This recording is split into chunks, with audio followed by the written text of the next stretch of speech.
Today, I'm going to challenge you to fit a full-size water balloon inside of a water bottle. Let's get started.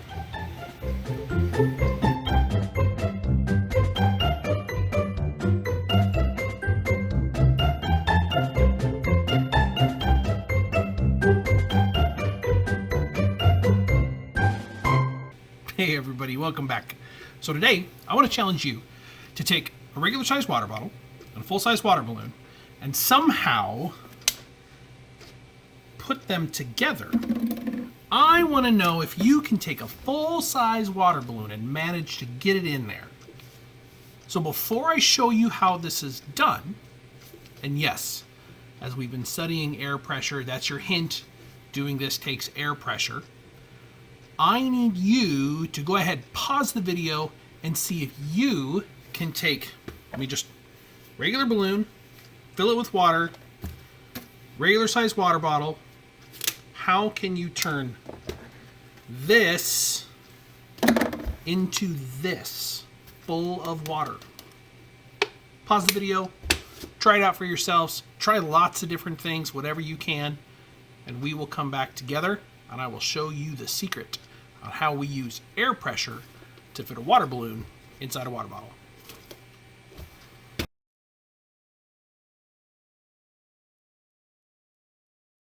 We are back. I'm going to assume that you tried at least 2 or 3 different ways to put a water balloon inside of a water bottle.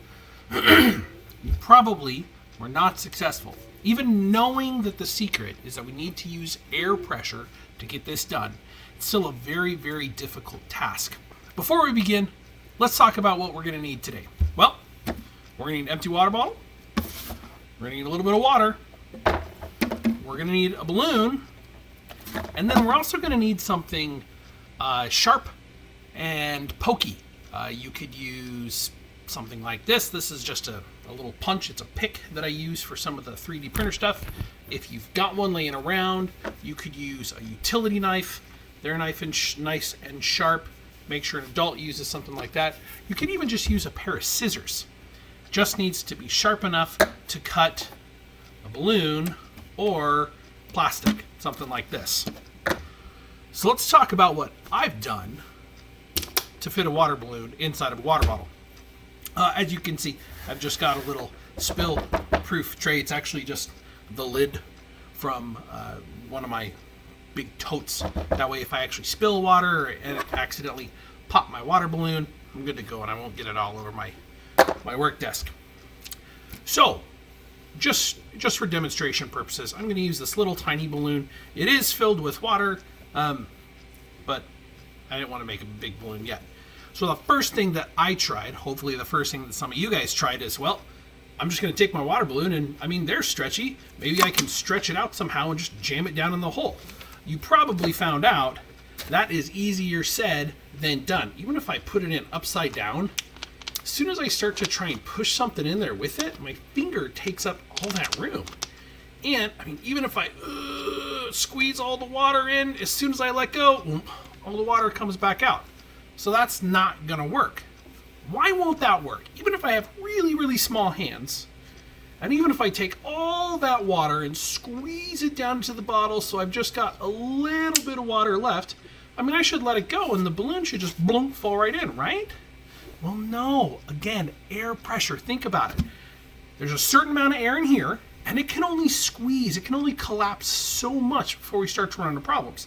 So when I stick the balloon in there and try to squeeze the water down in there, I can actually feel the bottle start to get tighter and start to get full as we're trying to compress that air. Like we know, air can only compress so much. So as soon as I let it go, the air that's compressed inside the bottle pushes that water back out to the top of the balloon. Let's get it nice and full of water down in there, and as soon as I start to let it go, that air just pushes that water right back out. So that's not going to work. But that's going to be our first clue. I've got to have some place for the air in this bottle to go so that I can put my balloon down inside. It doesn't even want to stay in there. I've got to have some place for that air to go so that I can put my balloon down inside there. Pause the video, think it over for a minute, talk to the people in the room, see if you can figure out what can I do. Hint, hint. I said you'll need a sharp tool. What can I do to allow the air that's already in the bottle to go somewhere?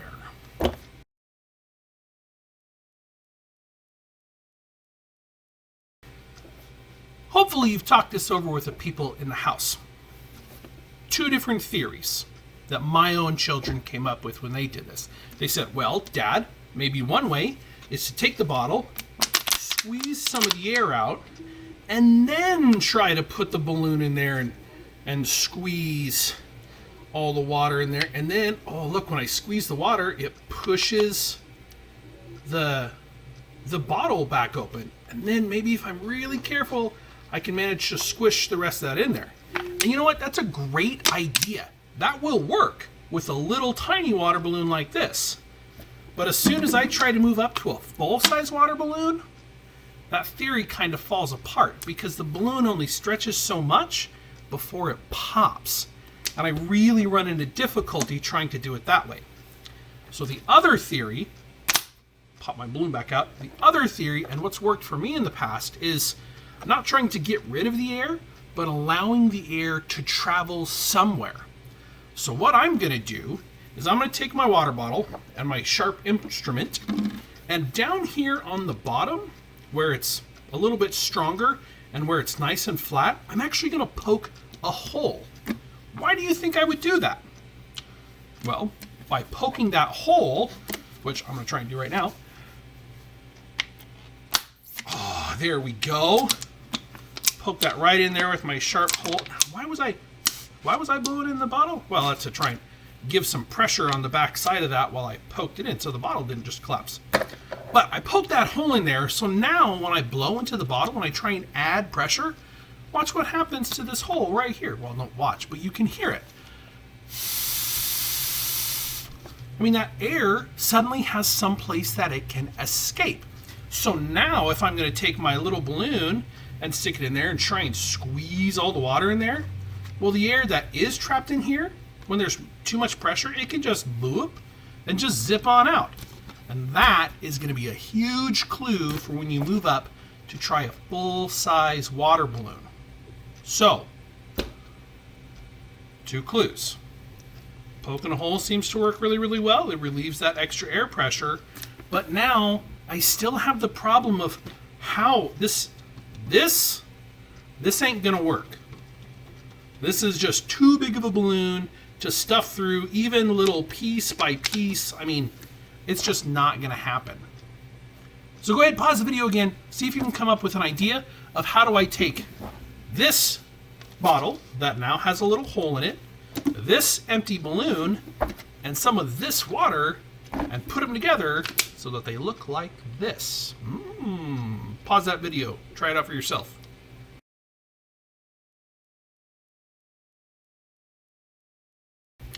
Well, I really hope that you guys have paused the video and tried it out before I just give away the answer.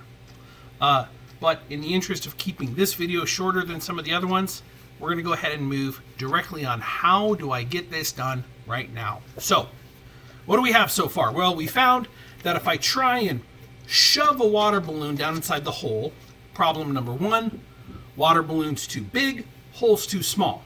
So maybe I move to a smaller water balloon. Okay, that works. But if I try and stick it in there, I had all this extra pressure from the air that was already in here because it can only compress so much. So we found that if we stab a hole or cut a little hole in the bottom of our bottle, well, that gives some place for that extra air pressure to escape while the balloon fills up that extra room so that I can hopefully, maybe if I'm really good, I could stuff that little guy down inside there. But we know that's not going to work with a large water balloon. So the next step, the next bit of the secret, I don't want to put my water balloon in there when it's full. I want to take my empty balloon and get that inside the water bottle, and then I'm going to fill it up. So the first thing I'm going to try and do now, after I poke my hole, I'm going to take my balloon, and I'm simply just going to stuff it down inside there. I'm going to leave a little bit hanging out of the top, And that is because I want to take the top of my balloon, stretch it open, and just stretch it over the mouthpiece, just like that. So I could actually look down inside there, and I can see the inside of the balloon. So, you think I've given it all away so far? Why don't you pause the video, get this far, and see if you can figure out the rest on your own. We'll be back in a minute.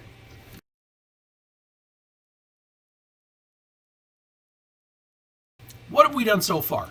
Well, we've taken a regular water bottle, we've poked a hole somewhere, there we go, we've poked a hole in the bottom of it so that extra air pressure has somewhere to escape.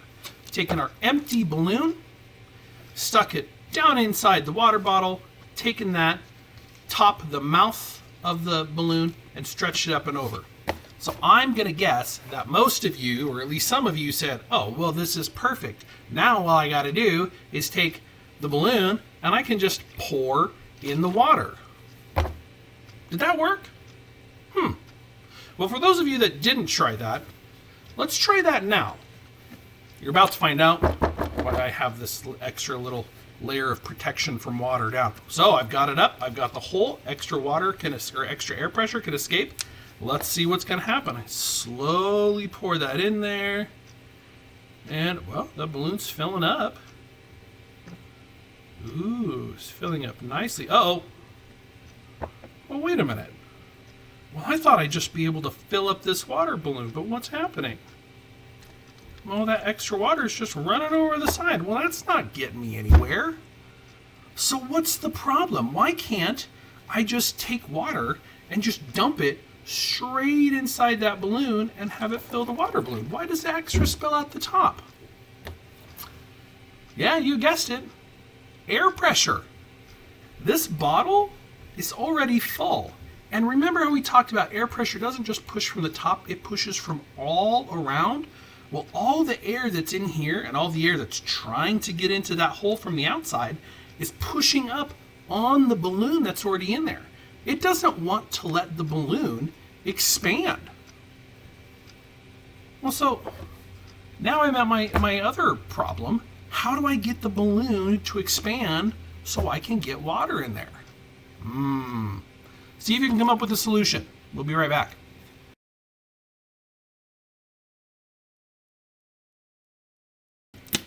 So I emptied the water out of this, so it's back to most of the water. So it's back to a regular balloon. Now, how many of you were able to come up with the solution to this? Remember, air pressure is the key. We've poked a hole so that air can get out. We've got our balloon ready to accept water. The problem is, I can't get it to fill with water by just taking that water and just dumping it straight in there. So what am I going to do? Well, let's see what happens if we can fill it with maybe just air. Is there a way that we can do that? Well, I mean, that seems easy enough. I've already got a hole. Where is it? There it is. I've already got a hole to relieve the extra air pressure. So let's see. Oh, that worked really well. What just happened? I blew this up with air and it didn't stay. Why? Why is the balloon collapsing? Oh, yep, again, air pressure. We're back to that same old thing. Every time I try and push that balloon open, that balloon is elastic, kind of. It's made of that rubber, so it's expanding. It's stretching that material, and as soon as the air pressure on the outside of it returns to normal, on the inside of it, as soon as the air pressure on the inside of it returns to normal and isn't being shoved full of air, guess what? That rubber, that balloon, can just squeeze that air right back out. So now I've got to figure out a way to get this balloon full of air and then keep it full of air. And that's where our little hole is going to come in. Check this out. I'm going to fill it full of air, and then I'm going to hold my finger over that hole and not allow the air to come back in. What I'm going to do is create an equilibrium of air pressure on the outside of the balloon and on the inside of the balloon, but then I'm going to trap that air that's in here and just keep it sealed off by itself. So check this out. Blow it up.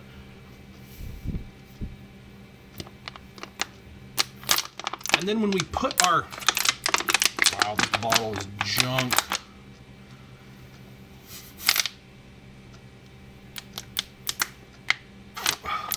There we go. Kind of. When we put our finger over the top of the hole, it seals it so no air can get back up in there. And I've created an equilibrium from the outside of the bottle and the inside of the bottle. But as soon as I let that finger go, look what happened to that balloon. It shrinks right back up. That plastic or that rubber is now strong enough to squeeze the air back out of that balloon. So I've got to be able to blow up the balloon with air and create that equilibrium by sealing off that hole. Let's try it one more time. And then I seal it up. I seal it up. Oh, there, I kind of had to squish the bottom of my bottle to do this. Well, now I can see in there. Look at that. I can see right down in there. I've got this giant balloon full of air. Guess what I can do now? And if I pour it nice and slow, I won't spill any. And all that air that's inside the balloon can now just trade places with the water. Oh gosh, how full can I get this thing? And, oh, there we go. So I'm nice and full. Now I'm gonna figure out a way, get some little extra water out of there. Now I have to tie my balloon off. Easiest way to do that, take my finger, blunk. I'm just gonna plug my hole, and with one hand, it's a little hard. You can't let go of that hole yet. Man, maybe if you had someone there to help you, it would work better. Or you can just try and pull, just like this. Try and pull the bottom of the balloon. Oh, there it goes. Okay, it popped off there, so I'm good. Now, I want to try and pinch this off, and I'm going to have a little bit of water squeeze out. Yep, that's fine. But as long as it's pinched off, all that water's going to stay in there. And now, I can just take this, wrap it, and tie it just like I would a regular water balloon or a regular balloon that I filled with air. And check that out. Water balloon in a bottle. And it can't come out. If I pull too hard on this, what's going to happen? Yeah, that balloon's going to break and it's going to throw water all over me. So, if I want to give it a good shake, get that balloon all the way down at the bottom. And now you can give someone else in your family this same challenge. Someone that hasn't seen this video, give them an empty water bottle, a balloon, and something sharp, like a pair of scissors or something, and try and figure out if they can get a water bottle filled up with a water balloon, and not one of these little tiny water balloons. That's not what I'm talking about. I'm talking about a full-on water balloon. And just for some of you that think Mr. Morgan wasn't able to do that so well, here we go. Here's your proof. This might be a bad idea. Maybe I should, here, let's plug the end first. Take this and bonk. Oh, what is that? That was a water balloon. Pretty cool stuff. Hey guys, lots of fun science stuff coming up still. Mrs. Baldwin and I have some great kits that we're going to be passing out every Wednesday. Mrs. Baldwin will have science kits at the school. Go pick one up, check them out, film yourself, take pictures of yourself doing the science, and then put them on our Facebook group. If you're not part of our Facebook group yet, or if your parents aren't part of the Facebook group yet, get them on there. All they have to do is search for Lapwai Elementary 5th grade, and they'll find it. You just have to request to be a member, and then Mrs. Baldwin and I will get on there and approve them. And then you can post your pictures of your science experiments, either from the videos like this one where we put the water bottle in the water balloon in the water bottle, or the different packets that Mrs. Baldwin has at the school on Wednesday. So, until I see you guys again, stay safe, stay healthy, stay home. I love you guys. Have fun. We'll talk to you later.